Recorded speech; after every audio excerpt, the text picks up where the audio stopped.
Good morning, everybody. PC Outcast here, back with more of Aaron Wynn's story, The Shadowborn, and we are here in Markarth. I couldn't come up with a good roleplay excuse for her to be here. I guess we could have done maybe some of Delvin and Vex's things or something like that, but there's no really good reason for her to march up here.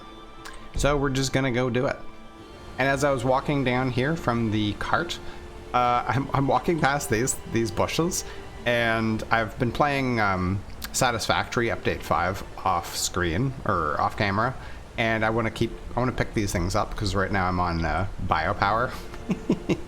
Yeah, so there's that.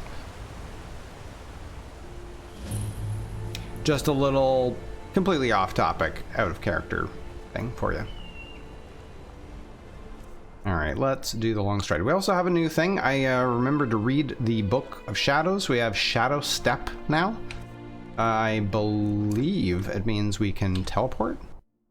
Yes. Nice. Good teleportation, good. And is that our target? I should probably place a marker on it. Perfect. Yes, that's where we want to go.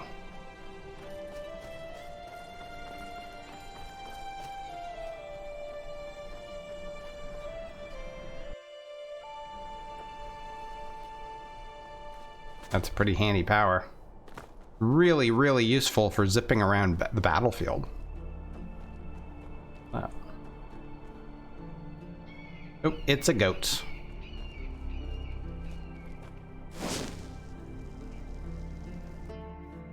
I wonder what the range is on this. Oh, I've already gone by. Well, almost.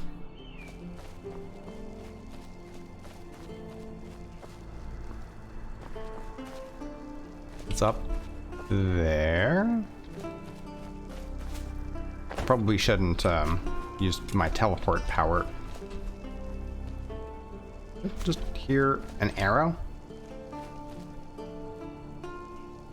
I don't think anybody's trying to attack. Oh, there's no way I'm gonna get up here. Come on, come on, come on. Where's your horse legs? There you go. Oh, him.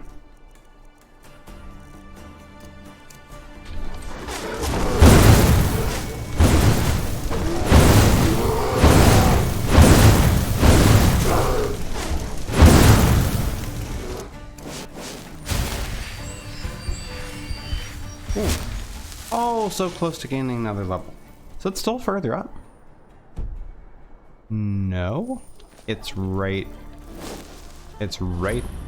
here.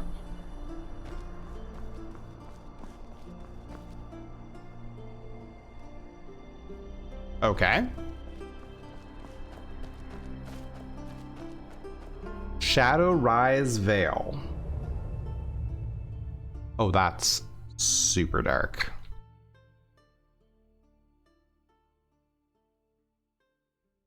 Even with night vision, it's dark.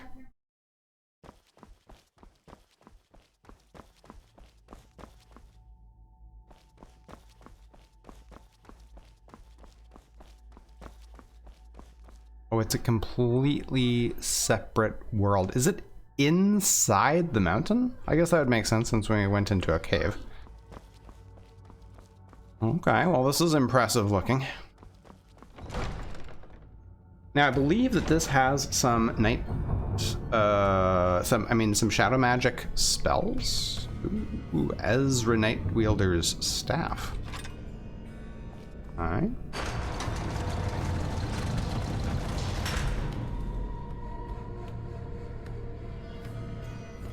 I guess I'll take that. And to whom it may concern, welcome to my tower. I trust you will make yourself at home, and rightfully so, as it now belongs to you. The valley in which my tower rests is only accessible by one with the potential to match or surpass my own skill. In such a way, I've ensured that my legacy will live on in you. Now I'm sure you would like to hear all about the wondrous new tower you have inherited. First thing you should know is that this tower is where I studied and practiced the arts of shadow magic for many years, and the tower itself reflects this. Simply studying the exterior of the tower can give you no understanding of its true size. The tower exists not only in this realm, but many shadow realms besides. The tower in this realm is connected to its shadowy counterparts, allowing you to travel between. Each version of the tower has been furnished to accommodate different needs. Following is a list of each version of the tower and the accommodations it provides. The entry. The entryway is simply the version of the tower that is in this plane of existence and gives you access to the other versions of the tower. The arcanary. Arcanary? It's where you can things? Arcan. The arcanary has been fully stocked with all manner of arcane equipment, including an enchanting table, an alchemy workbench, a spellcrafting station, and my own staff enchanter. Many of the materials required for these crafts are present from my own collections. However, to truly master these crafts, you will likely have to restock your own materials from time to time. The library. Your newly obtained tower has a fully fledged library in which to store your accumulated tomes and research as you see fit. Personal chambers. If you're in need of relaxation, you would be well suited to retire to your personal chambers, as well as a bed, a desk, and an arcane fireplace. This room contains my own private wine reserves, which, as with everything, you're welcome to. Atronak Arena. Whether for personal training or entertainment, I always found the Atronak Arena to be an ideal place to take a break from my studies. In the arena, you may summon various Daedra to fight each other or yourself. I found it to be a perfect location to test new spells. The vault. One of the more interesting reflections of my tower is the vault. It seems to have been expanded underground and is much larger than the other towers. The vault is a perfect location to store valuables and also contains a forge if you wish to craft your own equipment. In this room, I also hold my greatest treasure, which you will only be able to access when you are ready to gain its power. The roof. One of the versions of the tower will allow for access to the roof. While there is little up there in the way of utilities, it does house the Star Tooth, which allows the tower to function safely. You may study the Star Tooth if you wish, however, removing it is not advisable. It is important to note that considering the vast amount of time for which the tower has likely been vacant, many of the various versions of the tower may have become disconnected and will need to be restored. To do this, you will need to create focuses for the shadow magic that binds the towers together. You can create shadow orbs and use them to restore the various towers at the pool in the center of the main tower. It's important to remember that this tower was originally constructed to respond to my command, as I highly doubt that you are me. I would probably not be reading this if I were. I have left my staff to allow you to control the tower. To control the functions of the tower, you may use the staff on any of the tablets scattered throughout the tower. You will know them by the figure of a shadow key upon them. I advise you to explore these tablets to discover their function. I hope you get many years of use out of Nightwielder's Spire and use it to unravel the many mysteries of shadow magic. Well, thank you, Ezra. Azra. Open.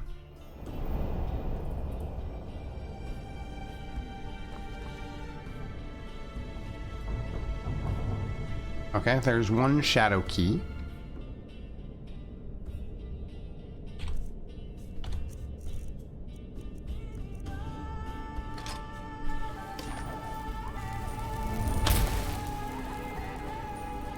Did I miss? Ah. Craft shadow orbs. Create rooms. Create rooms? What room would you like to create? None. Craft orbs. Grand Soul Gem, Black Soul Gem. Okay. We don't have either of those. Okay, I guess we'll be back. Shadowgate to Nightwielder's Spire.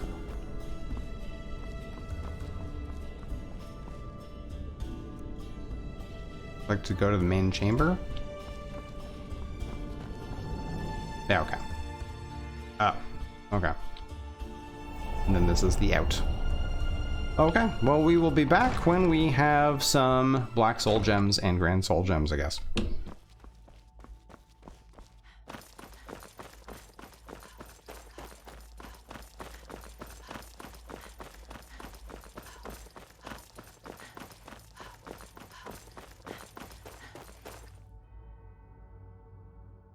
We could just buy those. Oh my goodness.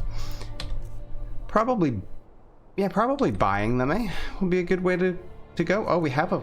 Oh, they have to be filled. Uh-huh. Because we don't actually trap souls. Yeah, we don't have the ability to trap souls. Well... Hello?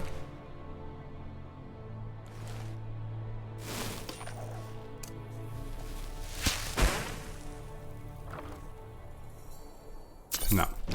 That would be too convenient, I guess. To have a couple of, filled Black Soul Gems right there. That'd be great. It is a nice spot, though, with a good, solid view of the Reach on two sides. Two valleys, I guess you could say, eh? We're kind of on a bit of a ridge here overlooking both of these. Very nice. Okay. Well, then... we can get rid of that. And we can head down here. Isn't this where Savashni was? No, Savashni was over here. Okay. I'll see if we can figure out how to get up to the person who has the last blessing for us. I'm probably not going to be using the staff for right now, so let's do, yeah, I guess, Hypnotize and Long Stride.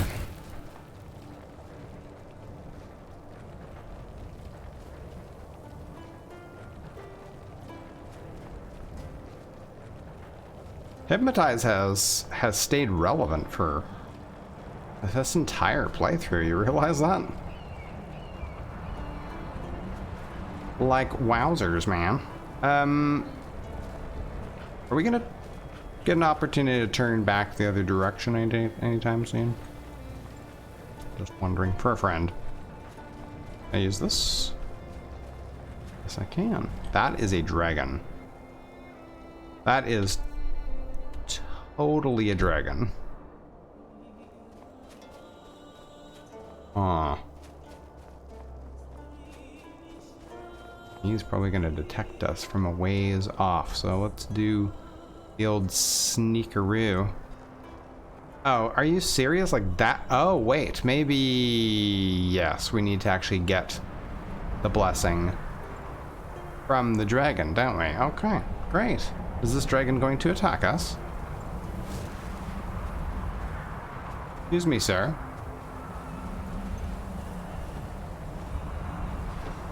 Oh.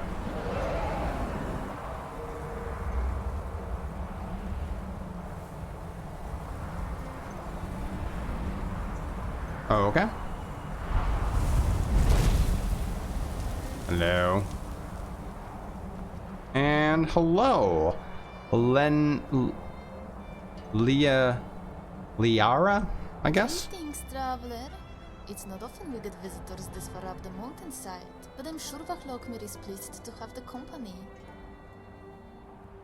Run for your life, fool! A dragon!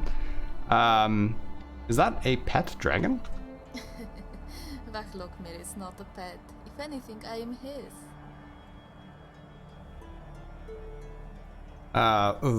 Valokmir must be its name. I'm actually familiar with the dragon tongue. Oh, yes. Very familiar. Oh, do you speak dragon? How wonderful! Maybe that will get Vachlokmir talking. He's very loyal, but very shy. Where did you meet? To the north, in the forest of Falkrith. I was tracking an elk with hoofprints as big as the white stag of legend. I meandered through the forest, my eyes fixated on the dirt, when I found the track stamped over by a much larger print. As I ran my fingers across the edges, a long shadow crept over my body, and it wasn't until then that I took my eyes off the ground. What did you do? I shrieked so loud the birds and the cicadas fled from the trees. Suddenly, I was face to face with an actual dragon. Once I was all out of screams and all out of breath, I realized I was still alive. That's when I noticed the arrow lodged into his wing. He doesn't like it when I say so, but Vahlokmir is very sensitive. The wound was minor, but I knew he needed my help. So I reached for an old hunter's salve I had in my satchel, and I decided to heal him.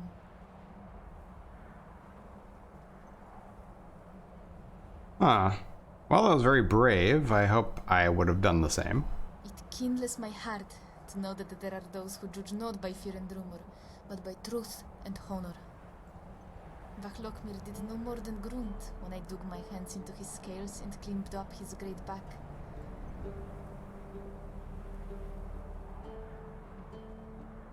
So how did you remove the arrow? I maneuvered his spine, grabbing fangs of rock that jutted from his skin. The arrow was right there, near the crook where his body met his wing.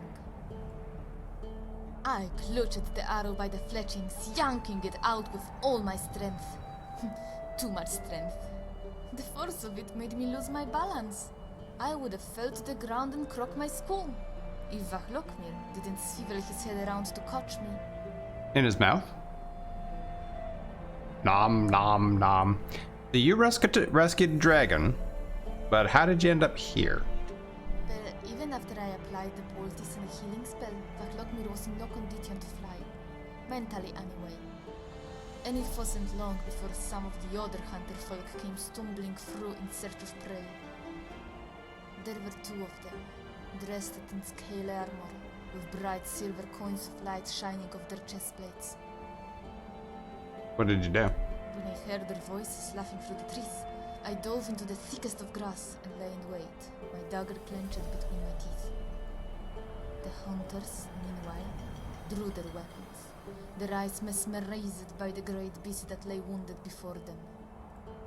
Most would have fled at the sight of Vahlokmir, but when the dragon covered at the sight of them, it only gave them courage. You're lying. Dragons are godless killers. I was actually going to comment on the hunters. I guess they started laughing once they saw the dragon, because I was like, hunters laughing and talking through that's a terrible way to hunt. Like, every animal within a mile would run in the opposite direction.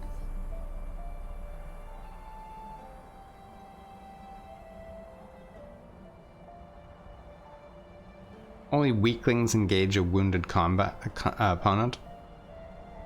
That's really the best strategy. Kill the sick and injured and make up a good story. And what story would you tell yourself? I think that's who you'll have the most trouble convincing.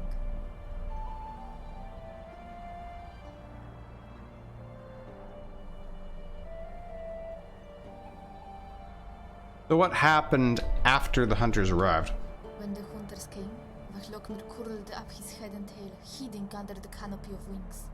He was so teeny. The hunters laughed as they spread up to flank him. Slaying a dragon was great prestige. Nobody would ever believe it wasn't. I pulled the dagger from my teeth and watched as the shorter one circled toward me. I could practically smell the stink hopping off his force. I rose to a crouch and raised my arms to his throat. When my nose betrayed me, I sneezed. Oh no. You're kidding. Did they hear you sneeze? Well, both hunters strode obviously. toward me, but I managed to get the short one. All I felt was the rush and the hot spray of blood trickling down my leg.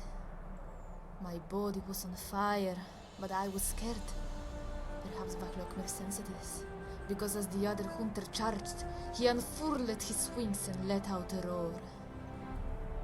The sky shook and the earth cracked, and the man fled like no man I've ever seen.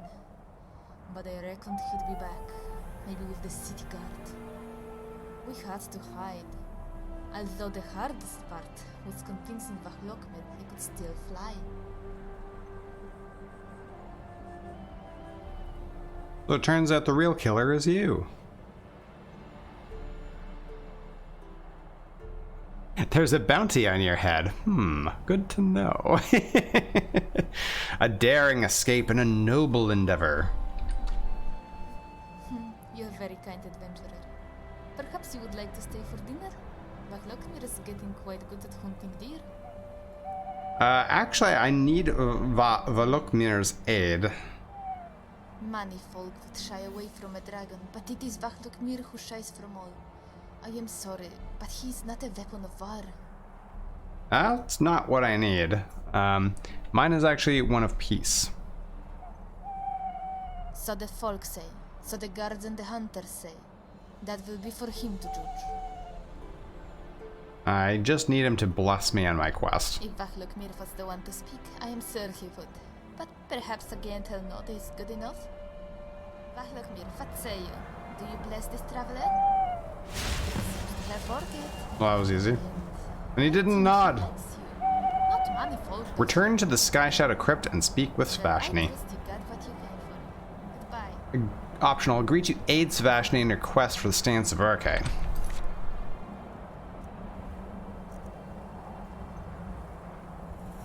Okay, so we have to talk to her. We also, where is this again? No, that is not the correct one. I want this. Yeah, this is pretty close by. We're here. Let's see if we can get ourselves over there.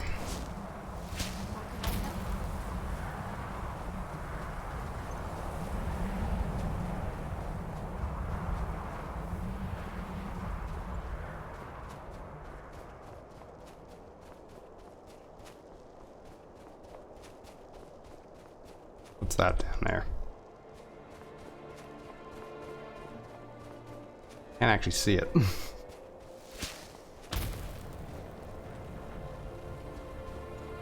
Is this gonna get us there?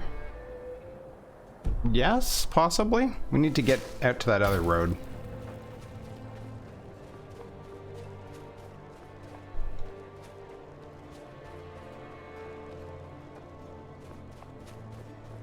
This thing. Oh, is this Bloodlet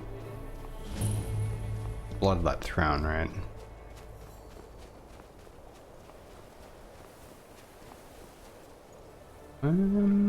Is that the road?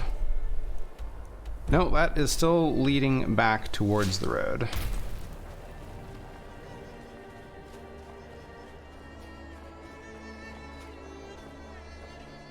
Follow the sort of path.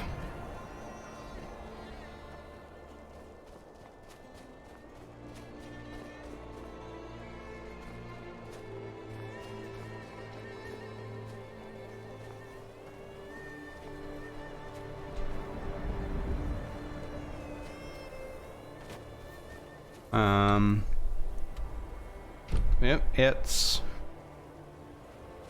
Ah, okay. I didn't even see these stones.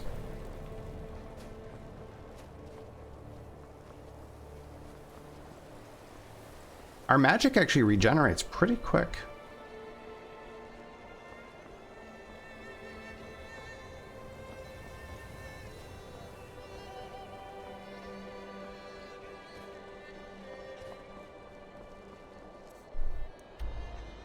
I'm literally right on top of the place. Oof, that's bright. Over here? Oh yeah, this is this place where you go blind for a while. Oi. See if I can find my way down without dying.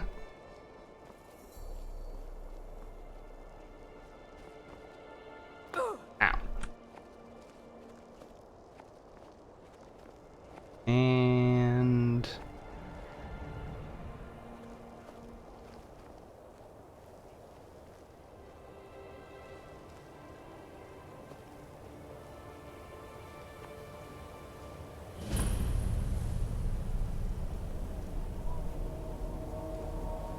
Is this... And my vision is still kind of crappy. Okay, this is maybe not the place I thought it was. That was the place where there's the... Yeah, this is a totally different place than I thought it was.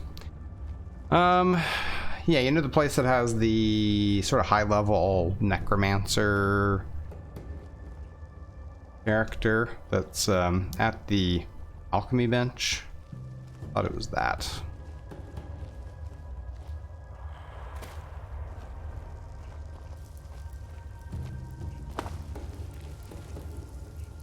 That is a... No, cat.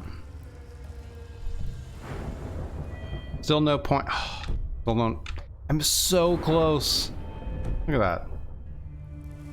So very, very close. Let's try... No, wait, there's another one? Okay. I was gonna do the old switcheroo, but not when there are two of them.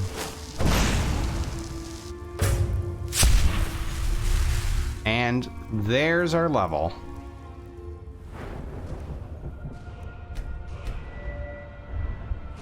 Oh yeah. 3 times further away, 10% more powerful.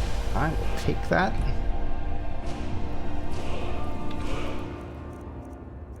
Cast Hex Rune. Oh really? I still can't? Oh, it doesn't apply to these. Oh no, or maybe. That's still fairly far away. Did they just... What happened? Did they just die in the water? One of them still wriggling around. Okay. Oh, they did a lot of damage to themselves. That hit? What's happening? Are they all... Oh. Yeesh. Scary cat. Why can't I see where it is?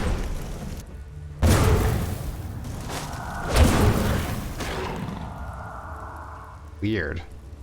Okay, it is... I think it is casting a little... It is further away, but I can't see it actually on the ground, which kind of stinks. Oh well. Okay, moving on. Investigate rumors of noise. That's it. There's nothing else down here. Oh.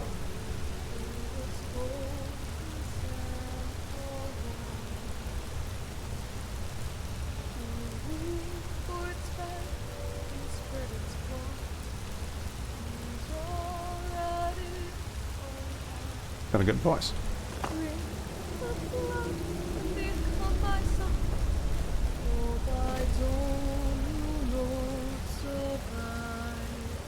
Hello, Fiona. Greetings, fellow traveler. I apologize for my singing. I didn't realize I had an audience. I sometimes fashion myself a bard or a sword singer of legend. There are laws against your howling dog. Oh, good grief. It was actually a beautiful song. It's more ominous than beautiful.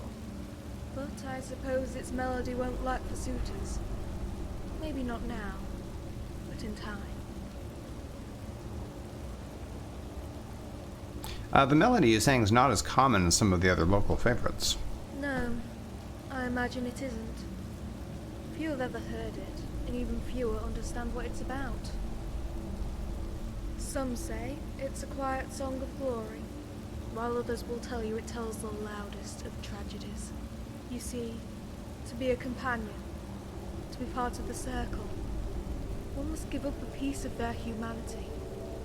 It was not something I was willing to give.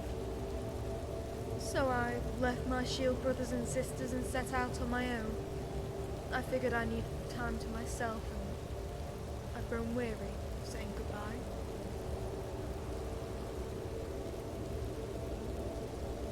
One's humanity is a small price to pay for great power.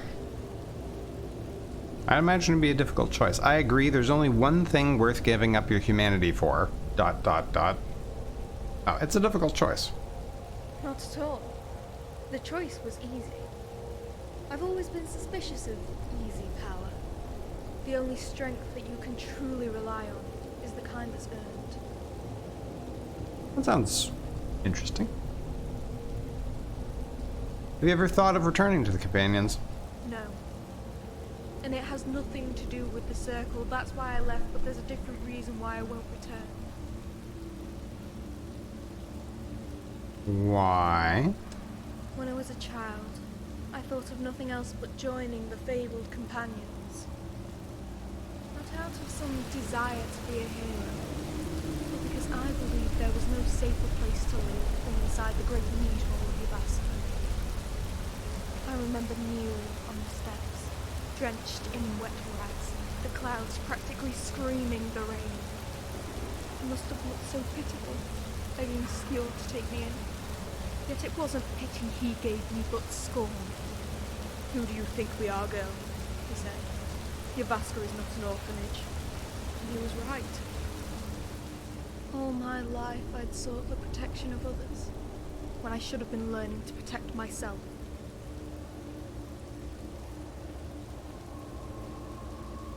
Well, considering I am a lone wolf type of character that, you know, slits people's throats while they sleep, I agree. Other people just get in the way. You have it backwards.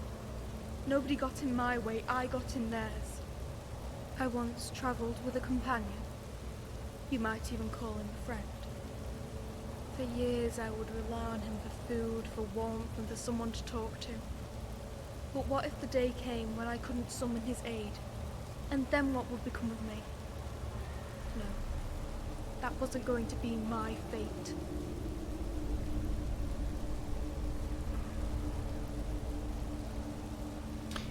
Do you just like to basically argue with everything?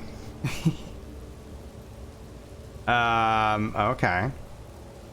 Well, did you find anything of interest here? Nothing. Just the usual trinkets surrounded by corpses, blood and bones. The bandit corpse over there is still fresh. Looks like I arrived here before the wolves could desecrate it. The face on that one looked familiar. I almost thought it was someone I knew.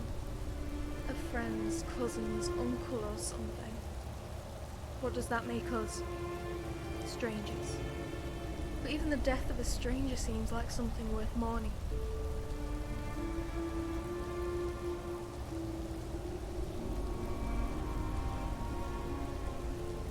While you mourn the death of one bandit, his friends will stab you in the back. It just looks like another worthless bandit to me. Everyone is worth something to someone. Even bandits. But you're right. Neither of us has any reason to waste our tears. Alright, so are you like some sort of adventurer or what? Hardly. In my time with the wolves, I did a lot of small favors. Pest control, muscle jobs, or hunting down petty thieves. As someone who spent half her life in the slums and the other half tracking and hunting forest game, this work came easy. Unfortunately, raiding caves, Draugr crypts, ghost ships and spider dens are another matter entirely. So what does that make you? I don't know, but I don't have the skills to survive as an adventurer. You need to know which mushrooms are food and which ones are poison. You have to learn how to sleep on a bed of rock and with one eye open. And, as a hunter, you have to get used to the idea of being prey. The worst part is, you might spend a week in some crypt and have no treasure to show for it. So you also have to learn to handle disappointment. Yet it's not the size of a cave that worries me, but what lives inside it. Particularly the caves marked by the fallen. What is this marking you speak of? The Falmer marked the entrance to their caves with a sculpture of painted bones. I'm repulsed by it, but I don't think I could venture into a cave if I wasn't sure those things weren't looming beneath, the markings help. Why are you afraid of the Falmer in particular? I grew up in a poor village outside of Whiterun. It was very small but full of children and as such full of life. They said when we played in the yard, the peals of laughter rang all the way to Dragon's Reach. Yet, when I think about that village, I can never hear it. I listen for it, train my ears toward the darkness. But what comes out isn't laughter. There were screams that night. So many screams.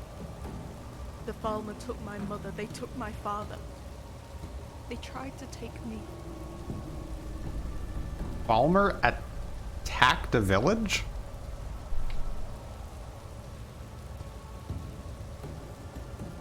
How did you escape? Before she took me in, my mother used to light a single sconce by my bed to ward off the dark. I remember the way the light wrapped around its face, how it stood there, tracing its mouth with its tongue. I'm sorry. No more talk about the Falmer. They're foul creatures, and if I never see another, it will be too soon. Okay. So how did you eventually become a companion then? The wolves will recruit any fighter who is strong and virtuous, for there are few in this world who are both. My chance came about 7 summers ago, when the city held a tournament to celebrate the birth of the Jarl's son. What happened at the tournament? I was a girl not even flowered, and the crowd behind me laughed and jeered when I requested to enter my name on the archers list. But all went silent when Yule and Greymane vouched for me, and paid for my entrance with a dagger from the Skyforge. Wow. Why did he vouch for you? From his view atop the Skyforge, he'd seen me grow from a child who could barely knock an arrow to one who could bullseye a flame. He watched me train outside Yavaska day and night, in the chills of winter and the rains of spring, so that I could one day earn my way inside. And on that day, there was not an archer in Whiterun whose aim was more true. Not Aethys or Irila, not even Ayla the Huntress would best me.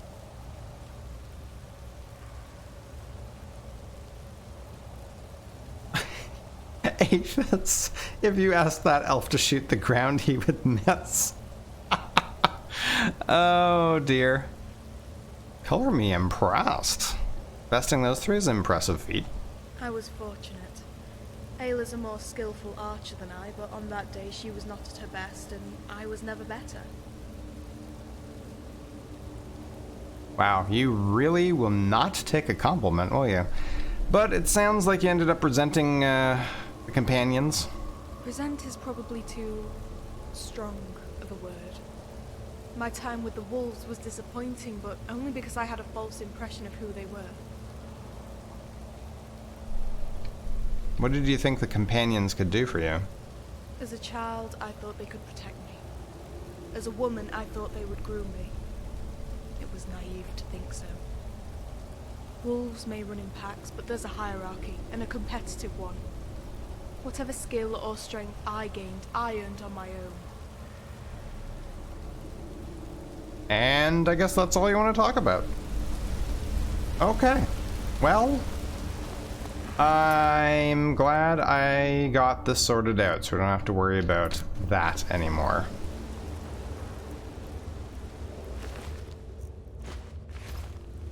Take that. And, ooh, yes. What's this? Is that a Boreal Journal of Lathwin Evanhart, Volume 1? What is that?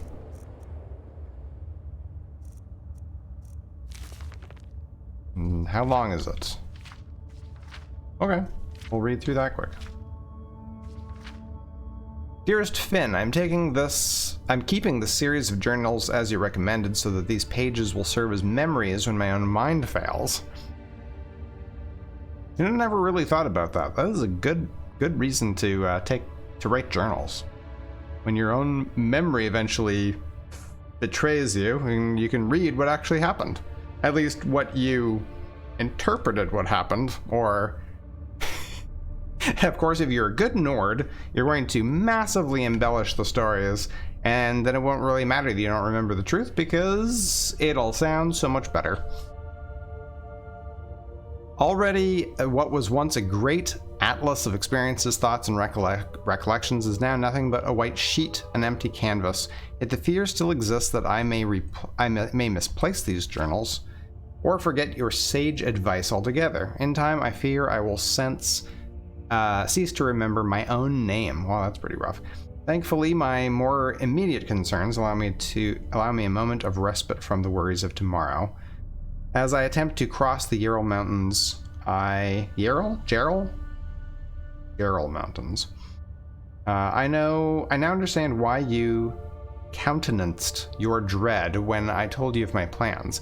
However, it's not the ogres or ice wraiths that claim the most lives here, it's the hunger and the cold. Yesterday, I found a camp just off the main trail. A young woman was seated by a pile of wood, dressed in a black linen robe. Her body shivered awkwardly, and she greeted me through a chatter of teeth. Jocelyn was her name, and she was having trouble lighting the fire.